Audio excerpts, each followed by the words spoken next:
It was said that a new person had appeared on the seafront, a lady with a little dog. Dmitry Dmitrievich Gurov, who had by then been a fortnight at Yalta, and so was fairly at home there, had begun to take an interest in new arrivals. Sitting in Vernay's pavilion, he saw, walking on the seafront, a fair-haired young lady of medium height, wearing a beret. A white Pomeranian dog was running behind her. And afterwards, he met her in the public gardens and in the square several times a day. She was walking alone, always wearing the same beret, and always with the same white dog. No one knew who she was, and everyone called her simply the lady with the dog. If she is here alone without a husband or friends, it wouldn't be amiss to make her acquaintance, Gurov reflected. He was under 40, but he had had a daughter already 12 years old and 2 sons at school. He had been married young, when he was a student in his 2nd year, and by now his wife seemed half as old again as he. She was a tall, erect woman with dark eyebrows, staid and dignified, and as she said of herself, intellectual. She read a great deal, used phonetic spelling, called her husband not Dmitri, but Dimitri, and he secretly considered her unintellectual, narrow, inelegant, was afraid of her, and did not like to be at home.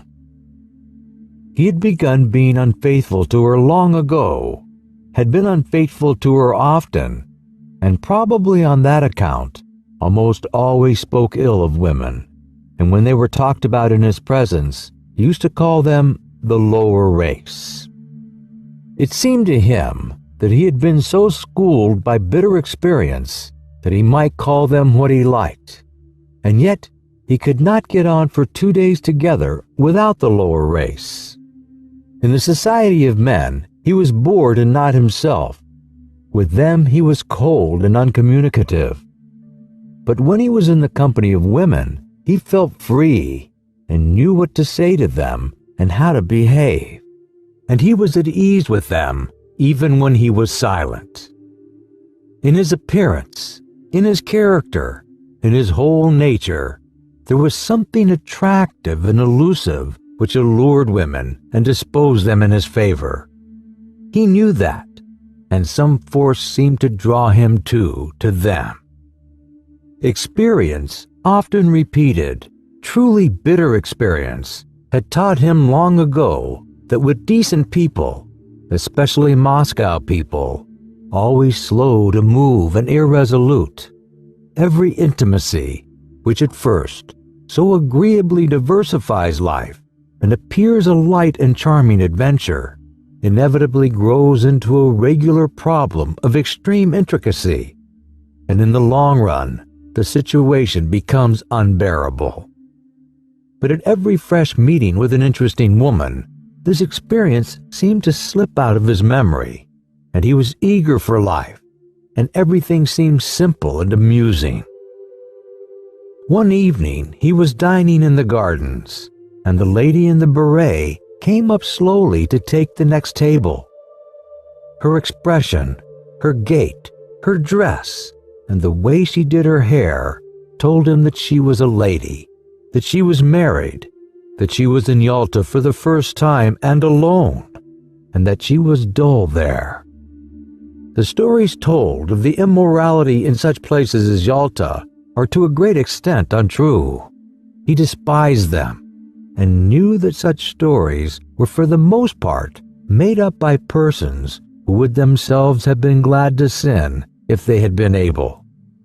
But when the lady sat down at the next table 3 paces from him, he remembered these tales of easy conquests, of trips to the mountains, and the tempting thought of a swift, fleeting love affair, a romance with an unknown woman, whose name he did not know, suddenly took possession of him.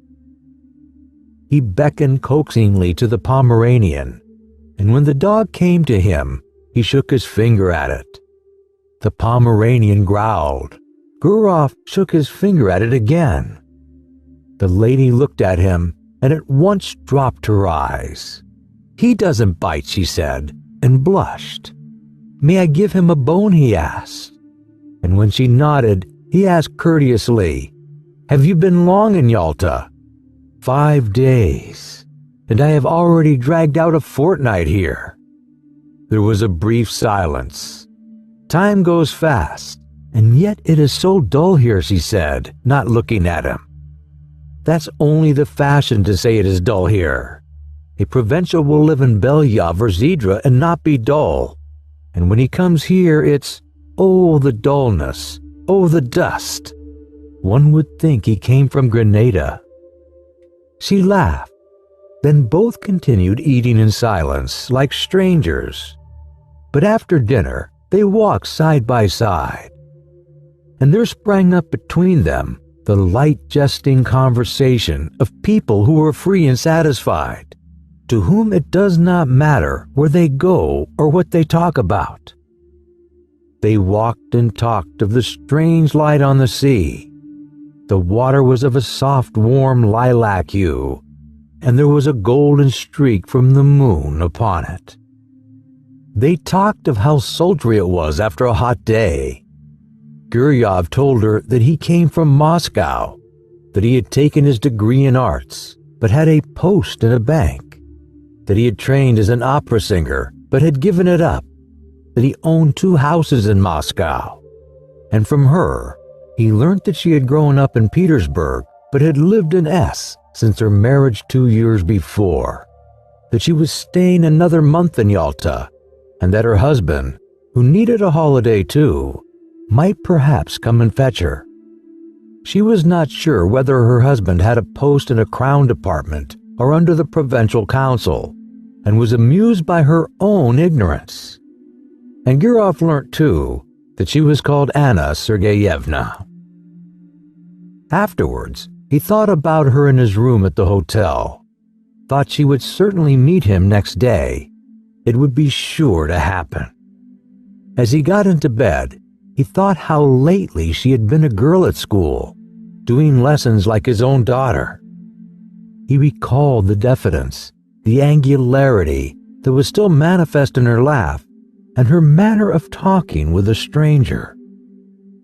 This must have been the first time in her life she had been alone in surroundings in which she was followed, looked at, and spoken to, merely from a secret motive which she could hardly fail to guess. He recalled her slender, delicate neck, her lovely gray eyes. There's something pathetic about her anyway, he thought, and fell asleep. A week had passed since they had made acquaintance. It was a holiday. It was sultry indoors, while in the street the wind whirled the dust round and round and blew people's hats off. It was a thirsty day, and Gurov often went into the pavilion and pressed Anna Sergeyevna to have syrup and water or an ice. One did not know what to do with oneself. In the evening, when the wind had dropped a little, they went out on the Groine to see the steamer come in.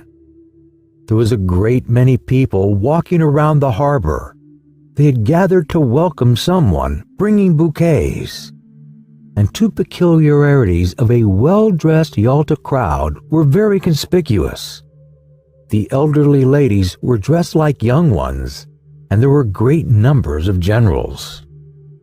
Owing to the roughness of the sea, the steamer arrived late after the sun had set, and it was a long time turning about before it reached the Granier. Anna Sergeyevna looked through her lorgnette at the steamer and the passengers as though looking for acquaintances, and when she turned to Gurov, her eyes were shining. She talked a great deal and asked disconnected questions, forgetting next moment what she had asked. Then she dropped her lorgnette in the crush. The festive crowd began to disperse. It was too dark to see people's faces. The wind had completely dropped, but Gurov and Anna Sergeyevna stood still, as though waiting to see someone else come from the steamer. Anna Sergeyevna was silent now and sniffed the flowers without looking at Guryov. "The weather is better this evening," he said. "Where shall we go now? Shall we drive somewhere?" She made no answer. Then he looked at her intently, and all at once put his arms round her and kissed her on the lips, and breathed in the moisture and the fragrance of the flowers. And he immediately looked round him, anxiously wondering whether anyone had seen them. "Let us go to your hotel," he said softly, and both walked quickly. The room was close and smelt of the scent she had bought at the Japanese shop. Guryov looked at her and thought, what different people one meets in the world.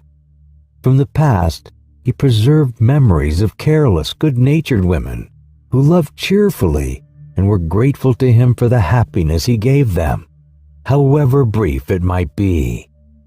And of women like his wife who loved without any genuine feeling, with superfluous phrases, affectedly, hysterically, with an expression that suggested it was not love or passion, but something more significant. And of 2 or 3 others, very beautiful cold women, on whose faces he had caught a glimpse of a rapturous expression, an obstinate desire to snatch from life more than it could give, and these were capricious, unreflecting, domineering, unintelligent women, not in their first youth. And when Guryov grew cold to them, their beauty excited his hatred, and the lace on their linen seemed to him like scales. But in this case, there was still the diffidence, the angularity of inexperienced youth, an awkward feeling, and there was a sense of consternation as though someone had suddenly knocked at the door. The attitude of Anna Sergeyevna, the lady with the dog, to what had happened was somehow peculiar, very grave, as though it were her fall, so it seemed, and it was strange and inappropriate. Her face dropped and faded, and on both sides of it her long hair hung down mournfully. She mused in a dejected attitude, like the woman who was a sinner in an old-fashioned picture. "It's wrong," she said. "You will be the first to despise me now." There was a watermelon on the table. Gurov cut himself a slice and began eating it without haste. There followed at least half an hour of silence. Anna Sergeyevna was touching.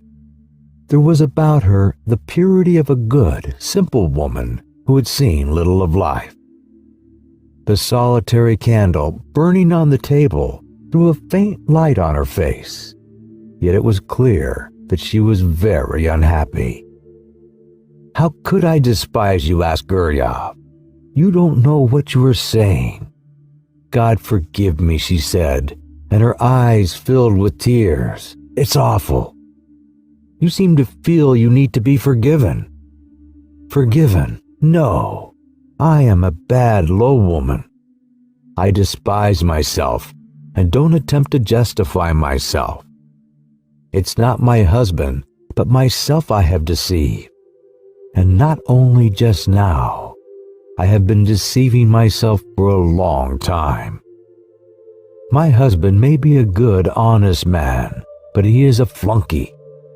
I don't know what he does there, what his work is, but I know he is a flunky. I was 20 when I was married to him. I have been tormented by curiosity. I wanted something better. There must be a different sort of life, I said to myself. I wanted to live, to live, to live. I was fired by curiosity. You don't understand it, but I swear to God, I could not control myself. Something happened to me. I could not be restrained. I told my husband I was ill and came here.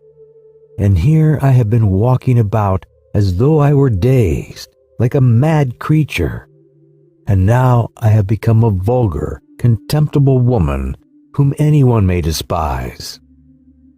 Gurov felt bored already listening to her.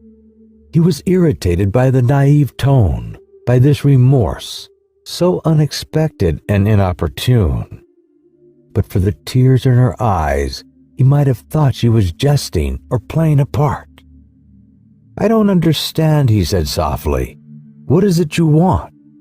She hid her face on his breast and pressed close to him. Believe me, I beseech you," she said. "I love a pure, honest life, and sin is loathsome to me. I don't know what I am doing.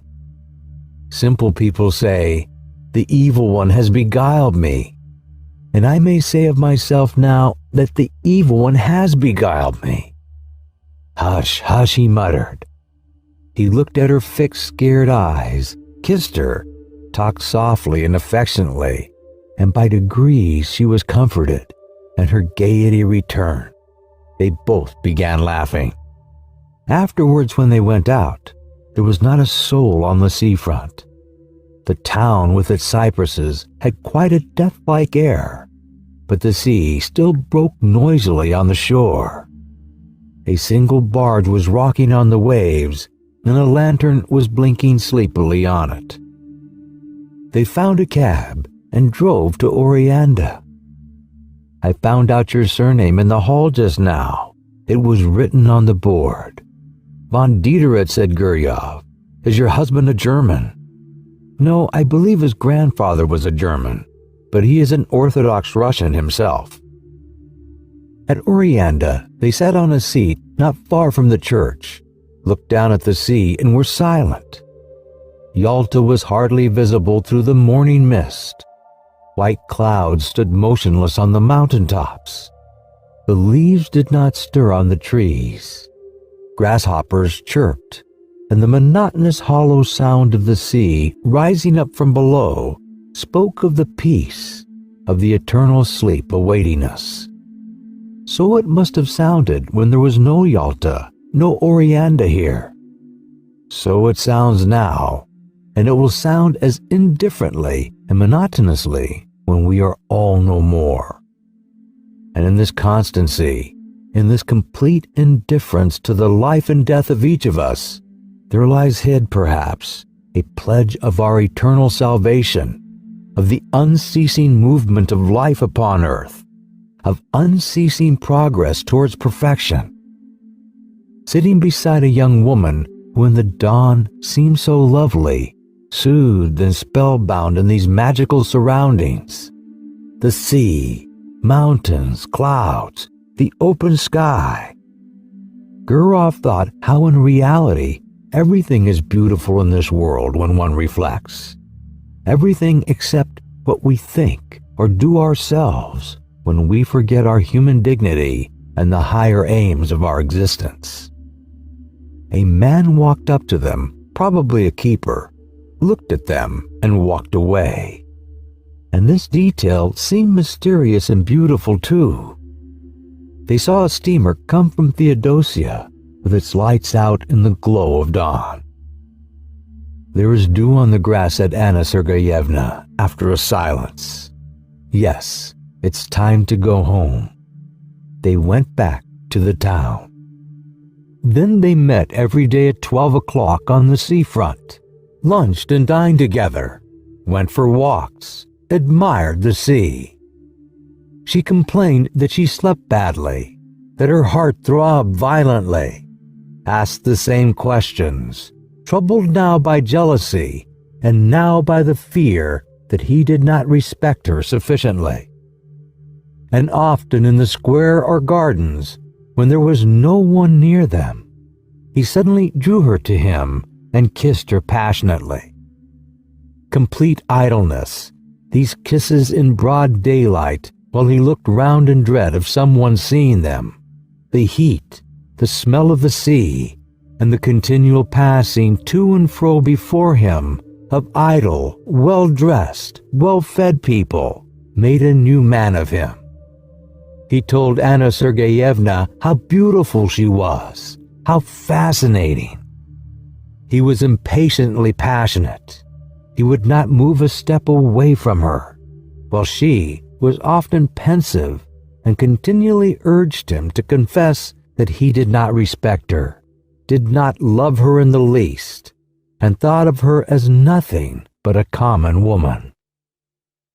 Rather late, almost every evening, they drove somewhere out of town, to Oreanda or to the waterfall, and the expedition was always a success.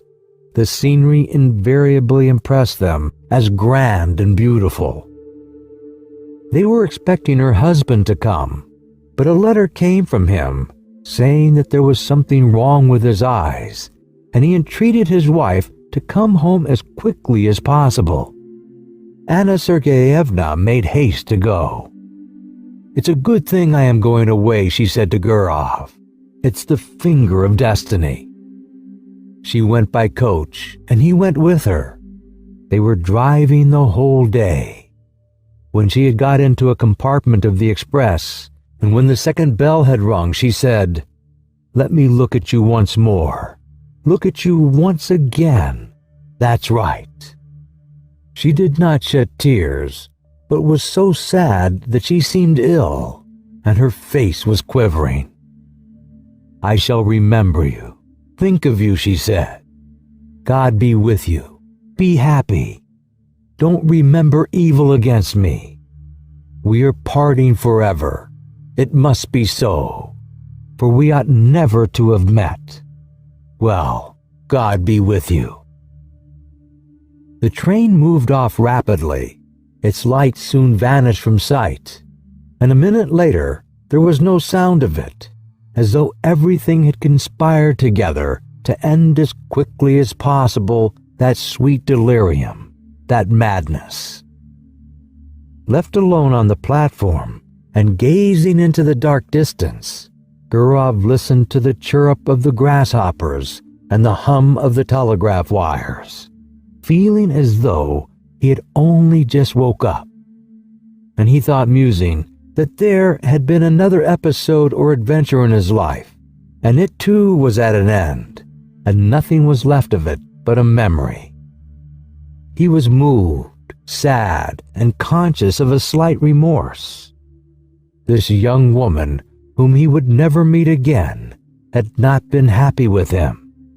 He was generally warm and affectionate with her, but yet in his manner, his tone, and his caress, there had been a shade of light irony, and the coarse condescension of a man who was besides almost twice her age. All the time, she had called him kind, exceptional, lofty. Obviously, he had seemed to her different from what he really was, so he had unintentionally deceived her. Here at the station was already a scent of autumn. It was a cold evening. "It's time for me to go north," thought Gurov as he left the platform. High time. At home in Moscow, everything was in its winter routine. The stoves were heated, and in the morning it was still dark when the children were having breakfast and getting ready for school, and the nurse would light the lamp for a short time. The frost had begun already. When the first snow has fallen, on the first day of sledge driving, it is pleasant to see the white earth, the white roofs, to draw a soft, delicious breath, and the season brings back the days of one's youth. The old limes and birches, white with hoarfrost, have a good-natured expression. They are nearer to one's heart than cypresses and palms, and near them, one doesn't want to be thinking of the sea and the mountains. Gurov was Moscow-born. He arrived in Moscow on a fine frosty day, and when he put on his fur coat and warm gloves and walked along Petrovka, and when on Saturday evening he heard the ringing of the bells, his recent trip and the places he had seen lost all charm for him. Little by little, he became absorbed in Moscow life, greedily read 3 newspapers a day, and declared he did not read the Moscow papers on principle. He already felt a longing to go to restaurants, clubs, dinner parties, anniversary celebrations, and he felt flattered at entertaining distinguished lawyers and artists, and at playing cards with a professor at the doctor's club. He could already eat a whole plateful of saltfish and cabbage.